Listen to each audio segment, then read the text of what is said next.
যে বিষয়টা নিয়ে কথা বলতে যাচ্ছি সেটা নিয়ে কথা বলা ঝুঁকিপূর্ণ কারণ এই বিষয় নিয়ে কথা বলার কারণে নাস্তিক বা ইসলাম বিদ্বেষী ট্যাগ দেওয়া যাবে এবং বাংলাদেশে কোনো মুসলিমকে এ ধরনের ট্যাগ দেওয়া মানে তাকে হত্যাযোগ্য করে তোলা যায়, যে কাজটা জামায়াত প্রচুর করে। জামায়াতের সমালোচনা করলেই ইসলাম বিদ্বেষী বা নাস্তিক ট্যাগ দেয়া হয়। জামায়াতের একজন নেতা আলোচক আমাকে প্রকাশ্যে একটা টকশোতে নাস্তিক ট্যাগ দিয়েছেন। আমি না জানি এই যে বলতে শুরু করেছি এর মধ্যেই এই শুরু হয়ে যাবে নাস্তিক বা ইসলাম বিদ্বেষী ট্যাগ দেওয়া যায়, কিন্তু কথাগুলো বলতে হবে, বলা দরকার আছে। আস্ফালন দেখছি এবং বাংলাদেশের মাটিতে ধরুন আস্ফালন দেখতে আমরা প্রস্তুত নই তথাকথিত তৌহিদি জনতার। আবুল সরকার, বাউল আবুল সরকার, যিনি পালাগান করেন, খুবই বিখ্যাত, মানে ওই অ্যারেনায় খুবই বিখ্যাত এবং প্রতিষ্ঠিত একজন শিল্পী। তাকে গ্রেফতার করা হয়েছিল কয়েকদিন আগে ধর্ম অবমাননার অভিযোগে। মানে ধর্ম অবমাননা হয়েছে কি হয়নি এগুলো এখন মব ডিসাইড করে এবং সেটা অনুযায়ী চাপ তৈরি করে। শুধু গ্রেফতার নিশ্চিত করা না, তার মৃত্যুদণ্ড, তার ফাঁসি চাওয়া হচ্ছে সেই স্লোগান আমরা শুনেছি। আমরা জানি, আমি এত বিস্তারিত আসলে আর আলোচনা করতে চাই না, যারা পালাগান কখনো শুনেছেন তারা জানেন ওখানে এক ধরনের ডিবেট হতে থাকে এবং অ্যাপারেন্টলি কিছু কিছু প্রশ্ন ছুঁড়ে দেওয়া হয় আল্লাহ বা তার সৃষ্টি সম্পর্কে, তার দেয়া বিধান সম্পর্কে। তাতে মনে হতে পারে উনি আসলে বিরোধিতা করছেন, কিন্তু এগুলোর একটা সময় ডিবেট করতে করতে একটা সময় রেজলিউশন হয়, কেউই আসলে ওর বাইরে থেকে যান না এবং সেই রেজলিউশনটা হয় অনিবার্যভাবেই তাদের বিশ্বাসের পক্ষে। আমি খেয়াল করেছি খুবই ইন্টারেস্টিং একটা আলোচনা করেছেন, আমাদের অনেকেরই চোখে পড়েছে হয়তো, আবুল সরকারের স্ত্রী, তারা আসলে কি করেন, কিভাবে করেন। তিনি আরেকটা কথাও বলেছেন, সেটা আমি একটু পরের দিকে বলবো। যাই হোক, গতকাল যেটা ঘটলো সেটা হচ্ছে আবুল সরকারের মামলা শুনানি হবার কথা ছিল এবং তার জামিন হতে পারত। এই প্রেক্ষাপটে বিভিন্ন এলাকা থেকে অন্য বাউলরা সেখানে আসেনও শেষ পর্যন্ত। আবুল সরকার স্ত্রী বলছেন যে অনেকে ফোন করে তাকে বলছেন, মা আমরা আসতে চাই, আসবো কিনা। তারা এসেছিলেন, কিন্তু তার শাস্তির দাবিতে তৌহিদি জনতার, তথাকথিত বলছি কারণ সত্যিকারের তৌহিদি জনতা এটা করতে পারে না, তারা আসেন এবং তারা এরপর অন্য বাউলদের উপরে চড়াও হন, পুলিশের সামনে পেটানো হয় এবং তাদেরকে পুকুরে ফেলা হয়, পুকুরে ঢিল মারা হয়। পুলিশও তেমন কোনো অ্যাকশন করেনি, কারণ কেউ কেউ ভিডিও করছেন, ভিডিওটা আমাদের হাতে আছে, আমি এখানে আমার ভিডিওর সাথে শেষে জুড়ে দেব।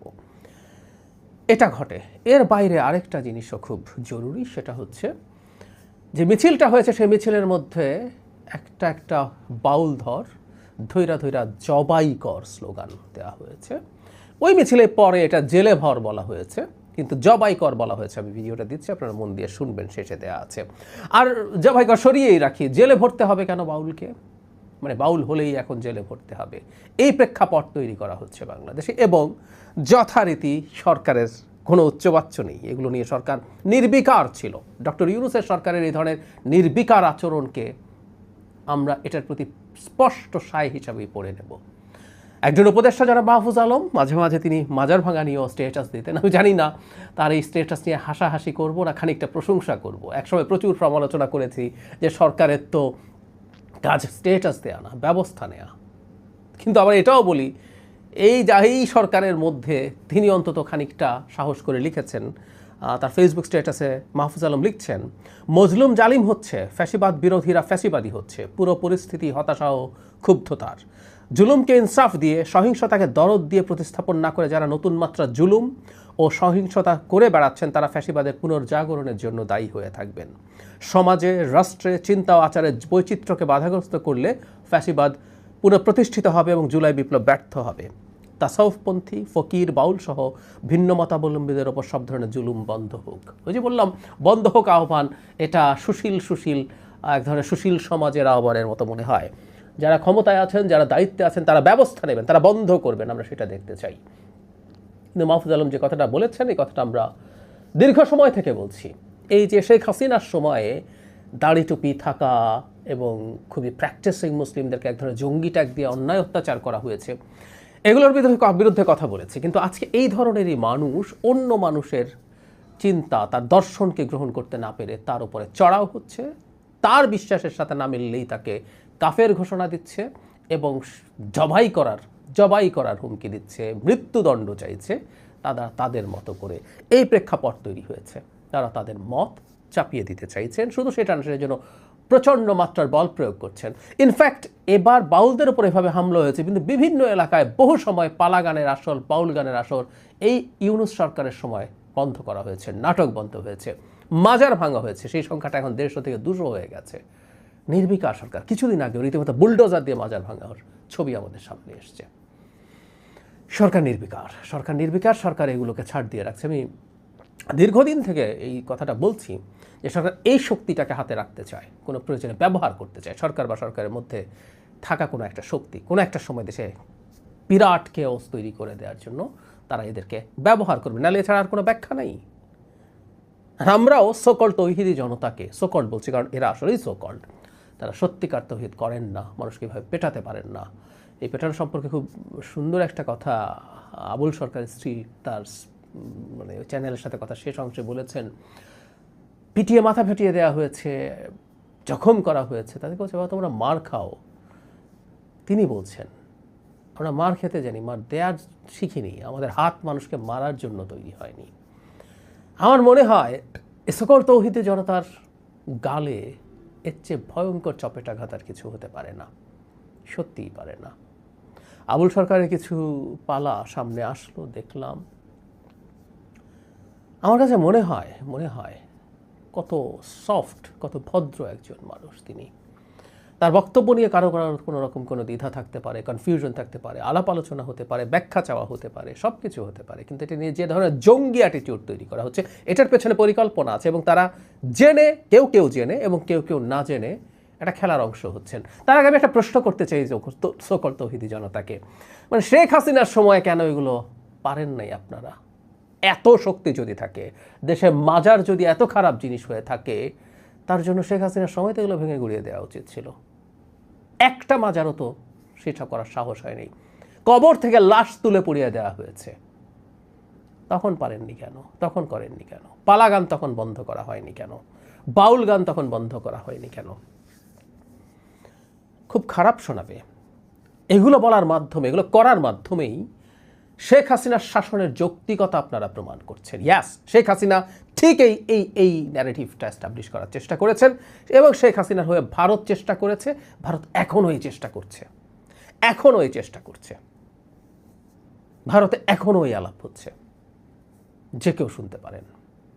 এবং কেউ যদি এখন সব ঘটনা একত্র করে, ঘটনা কি কম ঘটলো তাহলে? বাংলাদেশে আমি মনে করি না এটা ইসলামিস্টদের অভ্যুত্থান, কিন্তু ইসলামিস্ট সোকল্ড সত্যিকার ইসলামিস্ট এমন নয়, সোকল্ড ইসলামিস্টরা যা করছে তাতে এই ন্যারেটিভ এস্টাবলিশ করা সোজা, কঠিন কিছু না। এবং এগুলো ঘটতে থাকা গ্লোবালি এই ন্যারেটিভ তৈরি করার জন্য সাহায্য করবে। শেখ হাসিনাই ভালো ছিল, শেখ হাসিনা স্বৈরাচার, নির্বাচন চুরি করে, টাকা চুরি করে, মানি লন্ডারিং করে, কিন্তু সে তো বাংলাদেশে এই জঙ্গিবাদ এবং এক্সট্রিমিস্টদেরকে টাইট দিয়ে রাখছিল। আমরা দেখছি এখন কার কত হ্যাডাম আছে, হ্যাডাম এখন সব বেরোচ্ছে, কার কত হ্যাডাম আছে আমরা তখন দেখেছিলাম। এই কাজগুলো যারা করেন, রিপিটেডলি বলেছি, মাজার ভাঙা নিয়ে বহুবার কথা বলেছি, তীব্র আক্রমণের শিকার হয়েছি, হুমকি তৈরি হয়েছে। আমার পরিবারের মানুষজন ভীত হন এই ধরনের মন্তব্য নিয়ে, এই ধরনের কথা নিয়ে আমাকে বাধা দেন, আমার বন্ধুরা বাধা দেন, সতর্ক করেন। কিন্তু তারপরও বলেছি, এই কাজগুলো করার মাধ্যমে ইন্ডিয়া এবং হাসিনার ন্যারেটিভ এস্টাবলিশ করা হয়। সুতরাং কেউ সুনির্দিষ্ট পরিকল্পনা করে এগুলো করায়, এবং কিছু মানুষ তেমন কিছু না জেনে এটার পার্ট হয়ে দৌড়ঝাঁপ করে এই ঘটনাটা ঘটানোর চেষ্টা করে। আমরা খুবই ভয়ঙ্কর একটা খেলার মধ্যে ঢুকে পড়েছি, এবং এই পরিস্থিতিটা তৈরি করার জন্য ডক্টর ইউনূসের বিরাট দায় নিতে হবে। তার অন্যান্য সব ব্যর্থতার মধ্যে এটা একটা বিরাট ব্যর্থতা হিসাবে থাকবে। শুধু সেটা না, একটা কথা আছে না, বোতল থেকে জিন বেরিয়ে যাওয়া। এই পরিস্থিতি যখন তৈরি হয়ে গেছে, ভবিষ্যতের সরকারের জন্য এটার বিরুদ্ধে দাঁড়ানো, এটার বিরুদ্ধে কাজ করাও কঠিন করে তোলা হচ্ছে। ডক্টর ইউনূসের সামষ্টিক ব্যর্থতা, এই ব্যর্থতার মাসুল আমাদেরকে আরও বেশি সময় ধরে দেওয়ার সম্ভাবনা থাকবে। তবে আমি মনে করি ভবিষ্যতের যে নির্বাচিত সরকার, তাদের অত্যন্ত কঠোর হতে হবে এসব ফাজলামোর বিরুদ্ধে, এসব ইত্রামির বিরুদ্ধে। কিছু বাউল গেছেন, তাদের একজন পছন্দের মানুষ, তিনি জেলেও গেছেন, আইনের হাতেই আছেন, তার জামিন হতে পারে, তারপর ধরে তাদেরকে পেটানো এবং পুলিশ দাঁড়িয়ে দাঁড়িয়ে বোঝানোর চেষ্টা করছে তোমরা পিটিও না, ভিডিওতে তাই দেখা যায়। আমি দুটো ভিডিও যোগ করে দিচ্ছি, আপনারা একটু দেখুন। প্রিয় দর্শক, একজন বাউল সমর্থক দেখতে পাচ্ছেন পানিতে সাঁতার দিয়েছে। দেখুন দেখুন দেখুন, এখানে আলেম ওলামা তাওহীদি জনতার ব্যানারে যারা এসেছিল তারা কিন্তু ধাওয়া করেছে, তারা পানিতে চলে গেছে। একজন এই পাশে আছে, একজন পাশে আছে, একজন সাঁতরে ওপার যাচ্ছে। পুলিশ পরিস্থিতি নিয়ন্ত্রণ করার চেষ্টা করছে, সাঁতরে উপার যাওয়ার চেষ্টা করছে বাউল সমর্থক। আরেকজন এখনো পাশে আছে,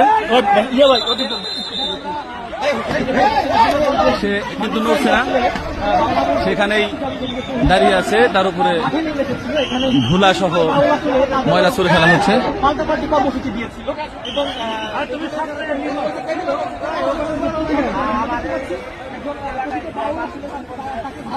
ওই মেয়ে উপার ভাগে